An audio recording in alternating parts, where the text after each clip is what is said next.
Hi hello welcome back to YouTube channel. ನಾವು ಆರಾಮದೀವಿ ನೋಡ್ರಿ, ನೀವು ಆರಾಮದಿರಿ ಅನ್ಕೊಂಡು ಇವತ್ತಿನ ಬ್ಲಾಗ್ ಸ್ಟಾರ್ಟ್ ಮಾಡಕತ್ತೀನಿ ನೋಡ್ರಿ. ಬೆಳಗ್ಗೆ ಎದ್ದು ಜಿಟಿ ಮಳೆ ಹತ್ತಿತ್ತು. ನಾ ನೈಟನ ಡ್ರೈ ಫ್ರೂಟ್ಸ್ ಎಲ್ಲ ನೆನೆ ಇಟ್ಟಿದ್ದು ನೋಡ್ರಿ. ಅದಕ್ಕೆ ಬನಾನಾ ಮಿಲ್ಕ್ ಮಾಡ್ಕೋಬೇಕಂತಂದು ಒಂದು ಬನಾನಾ ಹಾಕ್ಕೊಂಡು ನೋಡ್ರಿ, ಒಂದೆರಡು ಸ್ಪೂನ್ ಬೆಲ್ಲ ಹಾಕ್ಕೊಂಡು ಒಂದು ಬಟ್ಲ ಹಾಲು ಹಾಕ್ಕೊಂಡು ಅದನ್ನು ಮಿಕ್ಸಿ ಮಾಡಿಕೊಂಡು ನಮ್ಮ ಮನೆಯವ್ರಿಗೆ ಕೊಟ್ಟನೆ ನೋಡ್ರಿ. ಸ್ವಲ್ಪ ವೇಟಿಗೇನೋ ಎಲ್ಲ ಚೆನ್ನಾಗಾಗತ್ತೆ ರೀ ಇದನ್ನು ಬನಾನಾ ಮಿಲ್ಕ್ ಕುಡಿದ್ರೆ. ಅವ್ರು ನನಗೆ ಎಳ್ನೀರು ತಂದಿದ್ರು ನೋಡ್ರಿ. ಎಳ್ನೀರು ಕುಡಿದಕ್ಕಾಟ ಹಂಗೆ ಹೊರಗಡೆನೇ ಸ್ವಲ್ಪ ಚಳಿ ಮಳೆ ಇತ್ತಲ್ಲ ನೋಡ್ಕೊಂತ ನಿಂತಿದ್ದೆ ನೋಡ್ರಿ. ವಾತಾವರಣ ಎಲ್ಲ ಭಾಳ ಚೆನ್ನಾಗಿತ್ತು. ಈ ಜಳಕ ಮಾಡ್ಕೊಂಬಂದು ಪೂಜೆ ಮಾಡಿದ್ದು ನೋಡ್ರಿ. ಪೂಜೆ ಆದಮೇಲೆ ಇವತ್ತು ಒಗ್ಗರಣೆ ಮಾಡಿದ್ದು ನೋಡ್ರಿ. ನಾಷ್ಟ ಮಾಡಂಬರ್ರಿ ಎಲ್ಲರೂ. ಮಧ್ಯಾಹ್ನ ಊಟಕ್ಕೆ ಟಮಾಟಿ ಗೊಜ್ಜು ಮಾಡಿದ್ದು ನೋಡ್ರಿ. ಟಮಾಟಿ ಗೊಜ್ಜಿಗೆ ಜೀರಿಗೆ, ಸಾಸ್ವೆ, ಒಂದು ಸಣ್ಣ ಉಳ್ಳಾಗಡ್ಡಿ ಹಾಕ್ಕೊಂಡು ಬೆಳ್ಳುಳ್ಳಿ, ಕರಿಬೇವು, ಒಂದು 4 ಮೆಣಸಿನ್ಕಾಯಿ ಉದ್ದಕ್ಕೆ ಹೆಚ್ಕೊಂಡು ಹಾಕೊಂಡೇನಿ ರೀ. ಆಮೇಲೆ ಒಂದು 5 ಟಮಾಟಿ ಹಾಕ್ಕೊಂಡು ಅದು ಸ್ವಲ್ಪ ಸಣ್ಣಗೆ ಇದು ಆಗ್ಬೇಕು, ಸಣ್ಣ ಉರಿಲಿನ ಸ್ವಲ್ಪ ಬೇಯಿಸ್ಕೋಬೇಕು. ಸ್ವಲ್ಪ ಉಪ್ಪು ಇವಾಗ ಹಾಕ್ಕೋಬೇಕು ಅಂದ್ರೆ ಚೆನ್ನಾಗಿ ನೀರು ಬಿಟ್ಕೊಳತ್ತೆ ರೀ.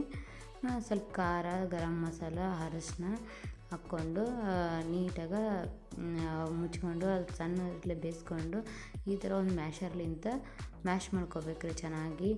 ಆಮೇಲೆ MTR ಮಸಾಲೆ ಹಾಕೊಂಡು ಸ್ವಲ್ಪ ಕೊತ್ತಂಬರಿ ಹಾಕ್ಕೊಂಡ್ರೆ ಟಮಾಟಿ ಗೊಜ್ಜು ರೆಡಿ ಆಯ್ತು ನೋಡ್ರಿ. ಇದ್ರ ಜೋಡಿ ನಾವು ಚಪಾತಿ, ರೊಟ್ಟಿ ಯಾವುದಾದ್ರೂ ಕಾಂಬಿನೇಷನ್ ಚೆನ್ನಾಗಾಗತ್ತೆ ರೀ. ನಾವು ಅಕ್ಕಿ ರೊಟ್ಟಿ ಮಾಡಿದ್ದು ನೋಡ್ರಿ, ಸೂಪರ್ ಆಗಿತ್ತು ಕಾಂಬಿನೇಷನ್. ಹಂಗೆ ಸಾಯಂಕಾಲ ರೆಡಿಯಾಗಿ ದೇವಸ್ಥಾನಕ್ಕೆ ಹೋದ್ರಾತಂತ ಹೊಂಟಿದ್ದೀವಿ ನೋಡ್ರಿ.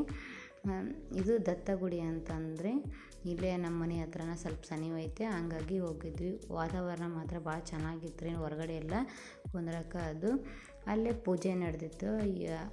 ಸಂಡೇಗೊಂದು ಸತಿ ಪೂಜೆ ಇರುತ್ತೆ, ಅದನ್ನು ಪೂಜೆ ನೋಡಿ ಅದು ಬುಕ್ಸ್ ಎಲ್ಲ ಓದಿ ಇವಾಗ ಇಲ್ಲೇ ದತ್ತಗುಡಿ ಒಳಗೆ ದರ್ಶನ ಮಾಡಕತ್ತೀವಿ ನೋಡ್ರಿ. ದರ್ಶನ ಮಾಡಿಕೊಂಡು ನಾವು ಹಂಗೆ ಮಾಡ್ಕೊಂಡು ನಮ್ಮ ಸಾನು ಸ್ವಲ್ಪ ದೇವ್ರು ನೋಡಿ ಎದುರಾಕತ್ತಿದ್ಲು. ಹಂಗಾಗಿ ಹೊತ್ಕೊಂಡು ಕಾಟ ನಾನು ದರ್ಶನ ಮಾಡ್ಕೊಂಡು ನೋಡ್ರಿ. ದರ್ಶನ ಮಾಡಿಕೊಂಡು ಹೊರಗಡೆನ ಅದು ಪೂಜೆ ನಡೆದಿತ್ತಲ್ಲ, ಅಲ್ಲೇ ಮಂಗಳಾರತಿ ನಡೆದಿತ್ತು.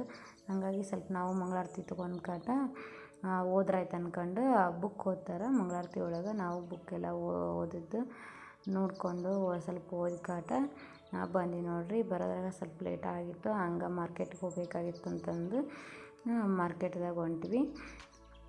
ನಮ್ಮ ಸಾನು ನೋಡ್ರಿ ಅಲ್ಲಿ ಎಷ್ಟು ಚೆನ್ನಾಗಿ ಕೈ ಮುಕ್ಕೊಂಡು ಇದನ್ನು ಮಾಡಕತ್ತಿದ್ಲು. ಅದನ್ನು ನೋಡಿದ್ರೆ ಲೇಟ್ ಆಗತ್ತೆ ಅಂತಂದು ಹಂಗೆ ಬಂದ್ವಿ. ಬಜಾರ್ದಾಗ ಸ್ವಲ್ಪ ಸೂಪರ್ ಮಾರ್ಕೆಟ್ನಾಗ ಸ್ವಲ್ಪ ಸಂತಿ ತೊಗೊಳೋದಿತ್ತು. ಅದನ್ನ ತೊಗೊಂಡು ಕಾಟ ವಾಪಸ್ ಕಾಯಿಪಲ್ಲೆ ಮಾರ್ಕೆಟಿಗೆ ಬಂದು ಅಲ್ಲಿ ಒಂಚೂರು ತರಕಾರಿ ತೊಗೊಂಡು ಕಾಟ ಮನೆಗೆ ಬರ್ಬೇಕನ್ನೋದ್ರಾಗ ಜಿಟಿ ಮಳೆ ಅಂತೂ ಹತ್ಕೊಂಡ್ಬಿಟ್ಟು ಅದ ಮಳೆಯಾಗ ಬಂದೆ ನೋಡ್ರಿ. ಈ ಬ್ಲಾಗ್ ಇಲ್ಲೇ ಎಂಡ್ ಮಾಡ್ತೀನಿ ರೀ. ಪ್ಲೀಸ್ ಎಲ್ಲ ಲೈಕ್ ಮಾಡಿ, ಶೇರ್ ಮಾಡಿ, ಕಮೆಂಟ್ ಮಾಡಿ, ನನಗೂ ಸಪೋರ್ಟ್ ಮಾಡಿರಿ.